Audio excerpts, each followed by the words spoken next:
What happens when one of the music industry's biggest young stars walks onto one of television's most beloved chat shows and decides that the rules don't apply to him?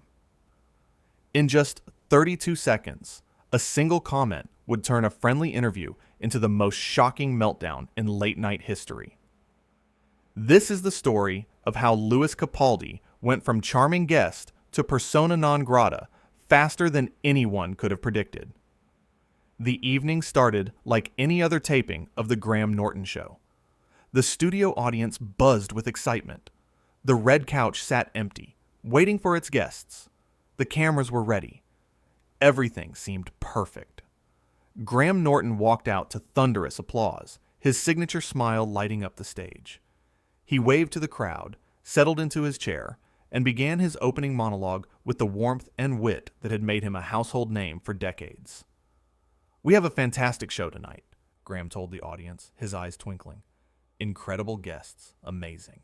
Stories, and I promise you, plenty of laughs." The crowd cheered. They had no idea what was coming. Louis Capaldi was the first guest of the night. The young Scottish singer-songwriter had taken the world by storm with his emotional ballads and self-deprecating humor. Fans loved him. Critics praised him. He seemed unstoppable. As Louis walked onto the stage, the audience erupted. He waved, grinned, and made his way to the famous red couch. He wore a casual outfit, jeans and a jacket, looking relaxed and ready for a good time. Graham stood to greet him, extending his hand. "Louis, welcome, welcome. So good to have you here." Louis shook his hand, but his grip was loose, almost dismissive. "Yeah, cheers," he said, dropping onto the couch without waiting for Graham to sit back down. Graham's smile faltered for just a moment, but he recovered quickly. He was a professional. He'd handled difficult guests before. "So," Graham began, settling into his chair, "your new album has been absolutely massive. #1 in 17 countries. How does that feel?" Louis shrugged. "It's all right, I suppose." The audience laughed nervously. They thought it was part of his self-deprecating act. Graham pressed on. "Just all right? Come on, that's incredible. You must be thrilled." "I mean, yeah, it's fine," Louis said, examining his fingernails. "But let's be honest. The music industry isn't exactly full of competition these days, is it?" Graham's eyebrows shot up. "Well, I think there are plenty of talented artists out there." "Sure, if you say so," Louis replied, leaning back and stretching his arms across the back of the couch like he owned the place. "I'm just saying, when you're this good, it's not really a fair fight." The audience went quiet. This wasn't the humble, funny Louis they knew. Something was off. Graham cleared his throat. "Right. Well, let's talk about your tour. I hear you've been selling out arenas all over the world." "Obviously," Louis said. "What did you expect? People want to see real talent." Graham shifted in his seat. Of course. And your fans are incredibly devoted. I've seen some of the videos online. They sing every word." "They should," Louis said flatly. "I write good songs. Better than most of the garbage on the radio." The audience was getting uncomfortable now. A few people exchanged glances. This wasn't going well. Graham tried a different approach. "You know, I've always admired how open you've been about your struggles with anxiety and mental health. It's really helped a lot of people." Louis waved his hand dismissively. Yeah, everyone loves a sob story. It sells records, doesn't it?" Graham's smile was completely gone now. "I don't think that's fair, Louis. I think people genuinely connect with your honesty." "Whatever helps you sleep at night, Graham," Louis said with a smirk. The host took a deep breath. He was trying to keep the show on track, trying to salvage the interview. Let's talk about your collaboration with some other artists. You worked with some incredible musicians on this album." "Incredible?" Louis laughed. "That's generous. Look, I needed some names on the album to make the label happy. That's how this business works. You scratch their back, they scratch yours." Graham leaned forward. I'm sure your collaborators would be surprised to hear that. I doubt they'd be surprised by anything, Lewis said. They know how this game is played. The audience was dead silent now. You could hear a pin drop in the studio. Graham's voice took on a firmer tone. Lewis, I think maybe we should talk about something else. Why? Lewis asked, his voice dripping with attitude. Because I'm telling the truth? Because I'm not playing the humble little artist who's just so grateful to be here? No, Graham said carefully. Because you're being disrespectful to your fellow musicians, and quite frankly, to everyone in this room. Lewis sat up, straighter. Oh, here we go. The moral lecture from the talk show host. How original. Graham's jaw tightened. I'm not lecturing you. I'm simply trying to have a conversation, which is what you agreed to when you came on this show. I agreed to promote my album, Lewis shot back. Not to sit here and pretend everything in the music industry is sunshine and rainbows. Nobody's asking you to pretend anything, Graham replied, his voice steady but firm. But there's a difference between being honest and being arrogant. Lewis stood up suddenly, startling everyone in the studio. Arrogant? You think I'm arrogant? Graham remained seated, calm. I think you're behaving in a way that's unbecoming of someone with your platform and influence. Unbecoming, Lewis repeated, laughing bitterly. That's rich coming from someone who sits in a chair and asks celebrities softball questions for a living. The audience gasped. Several people in the front row covered their mouths in shock. Graham's expression hardened. Lewis, I've been doing this job for over 20 years. I've interviewed thousands of people, prime ministers, actors, musicians, authors, activists. And in all that time, I've treated every single guest with respect and dignity. Good for you, Lewis said mockingly. Want a medal? What I want, Graham said, standing up now to meet Lewis eye to eye, is for you to show the same respect to me, to this show, and to the audience who came here tonight expecting to have a good time. Lewis crossed his arms. Maybe they need to adjust their expectations. Graham shook his head slowly. You know what, Lewis? I've tried to give you the benefit of the doubt. I thought maybe you were having a bad day. Maybe something happened before you got here. But it's clear now that you simply don't want to be here, and you have no interest in being civil. Finally, Lewis said, the truth comes out. You can't handle someone who doesn't kiss your feet. This has nothing to do with kissing my feet, Graham replied, his voice rising slightly. This has to do with basic human decency. Lewis laughed again. Human decency? You're a talk show host, Graham. You make millions asking people about their personal lives and embarrassing moments. Don't talk to me about decency. The audience was on the edge of their seats. Some people looked angry. Others looked embarrassed for Lewis. Everyone was watching to see what would happen next.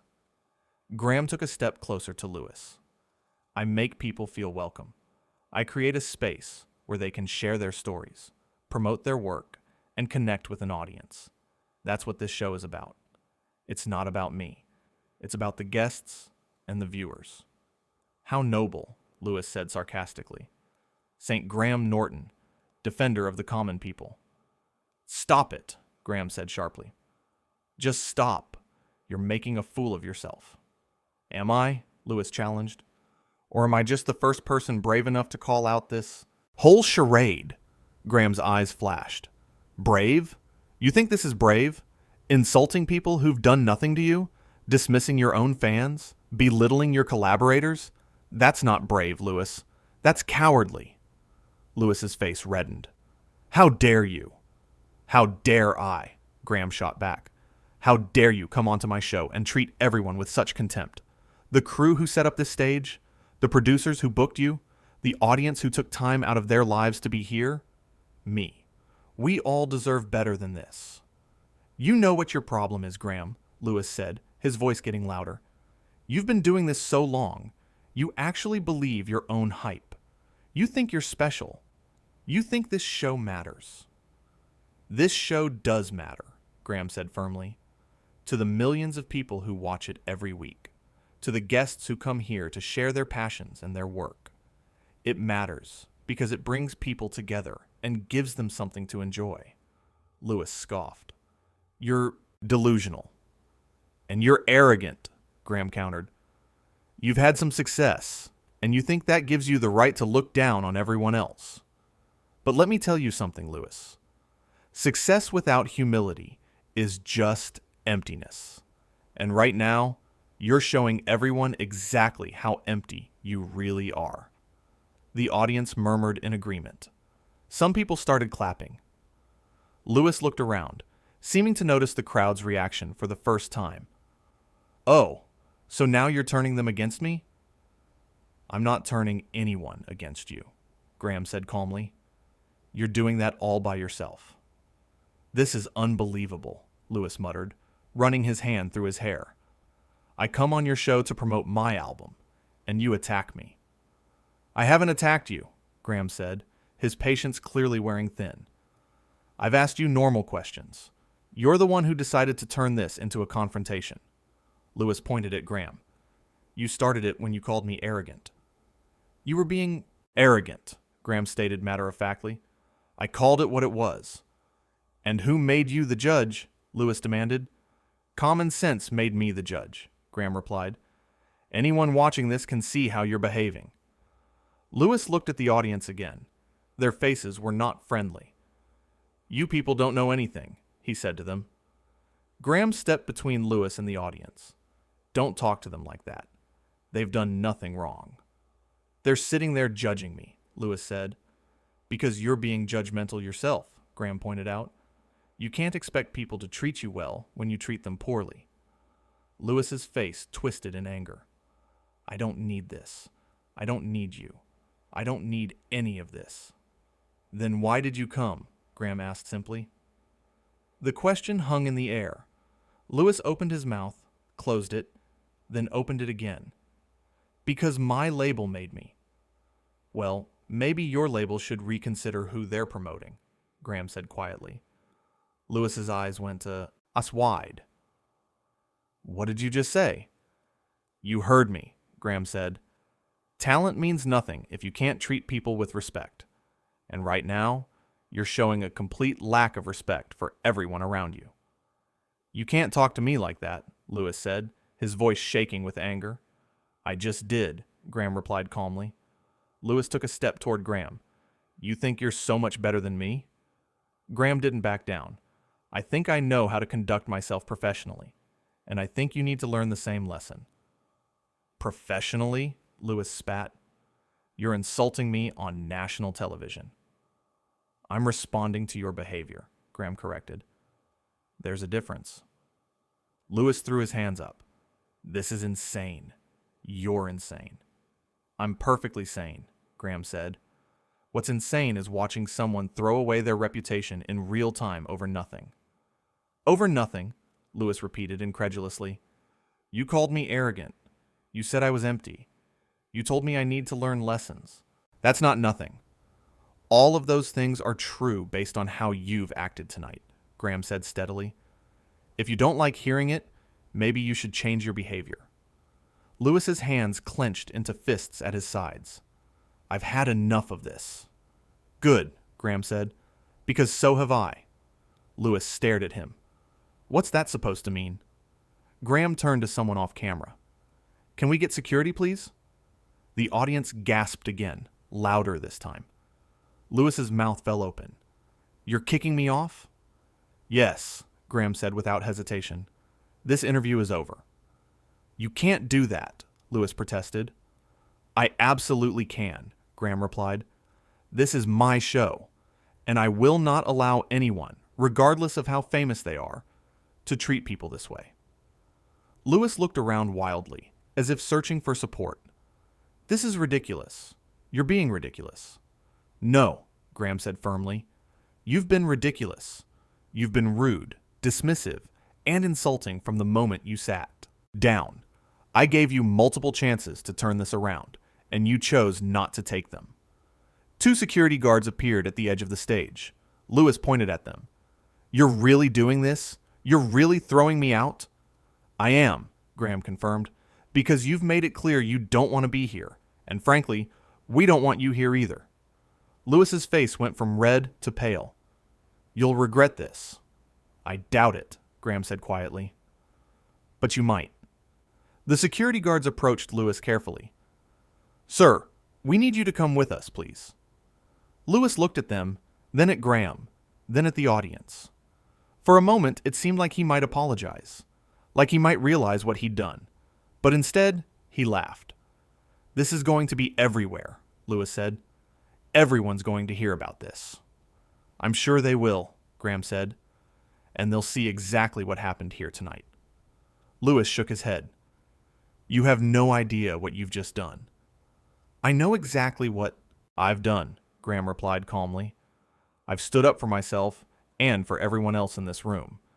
Something you clearly never learned to do for others.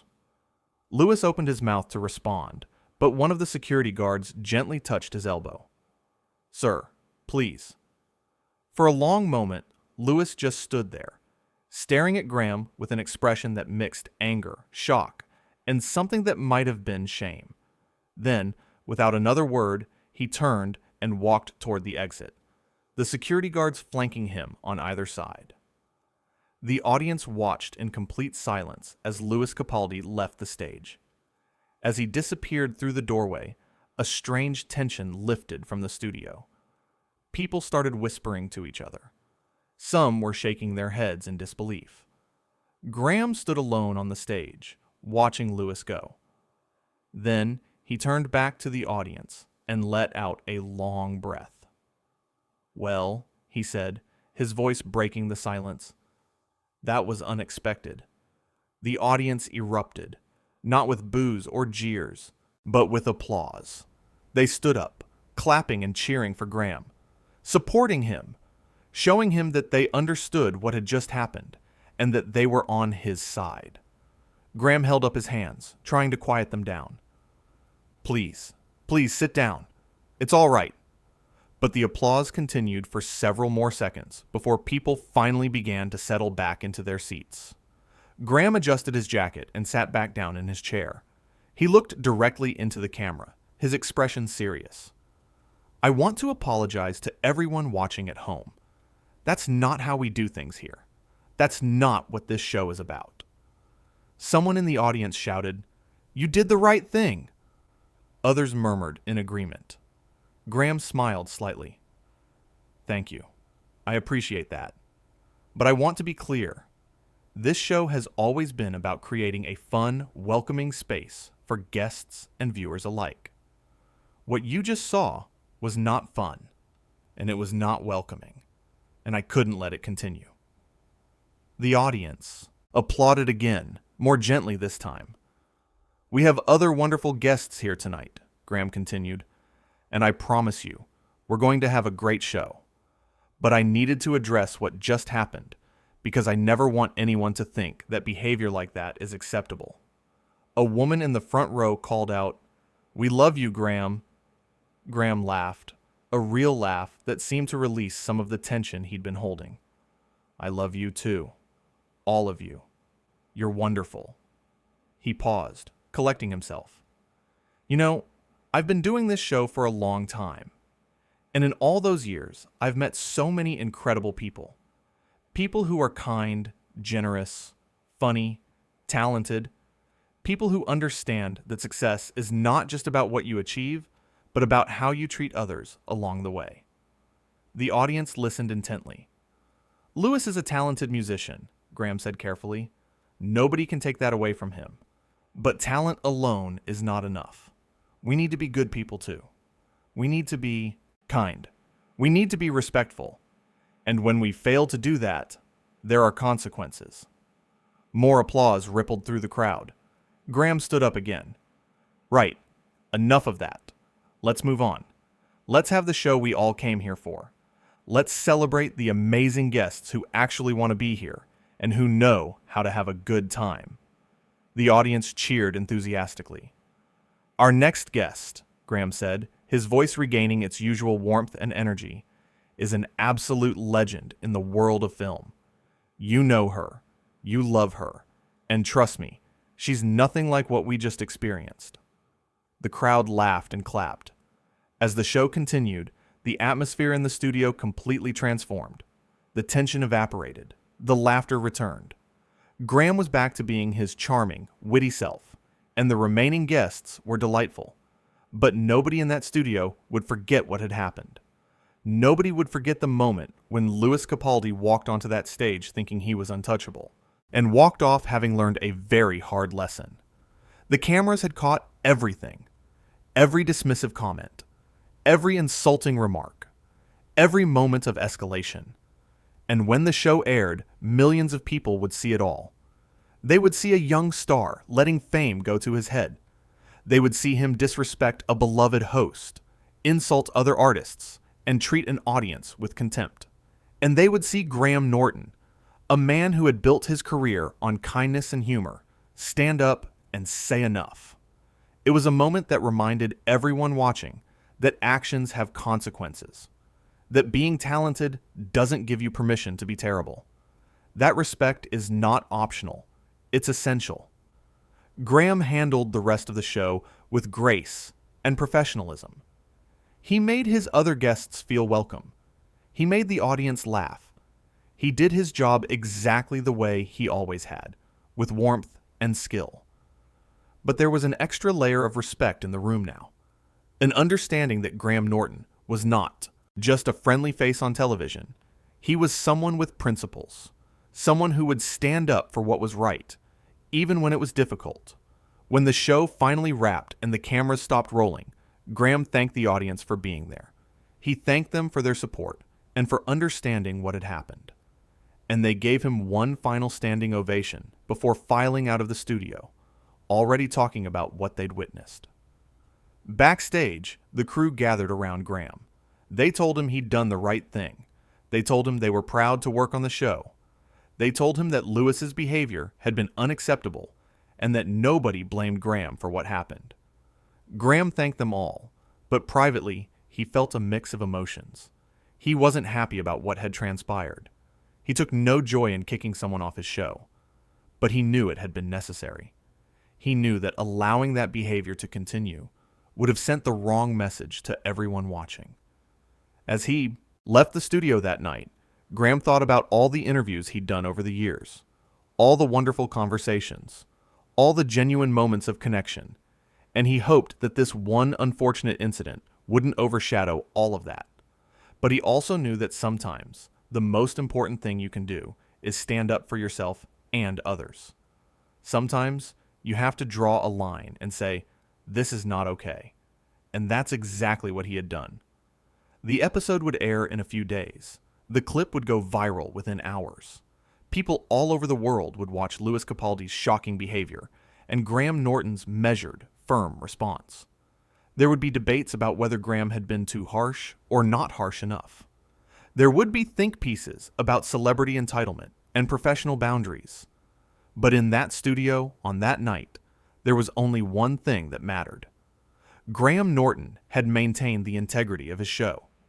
He had protected his audience, his crew, and himself from someone who had forgotten the basic rules of human decency. And as he drove home through the London streets, Graham felt at peace with his decision. Because at the end of the day, being a good host wasn't just about asking the right questions or making people laugh. It was about creating a space where everyone felt valued and respected. Louis Capaldi had violated that space, and Graham had done what needed to be done. The show would go on. The red couch would welcome new guests. The laughter would return. But nobody who was there that night would forget the moment when a beloved host stood up to an arrogant star and reminded everyone what really matters. Respect, kindness, decency. Those weren't just nice words.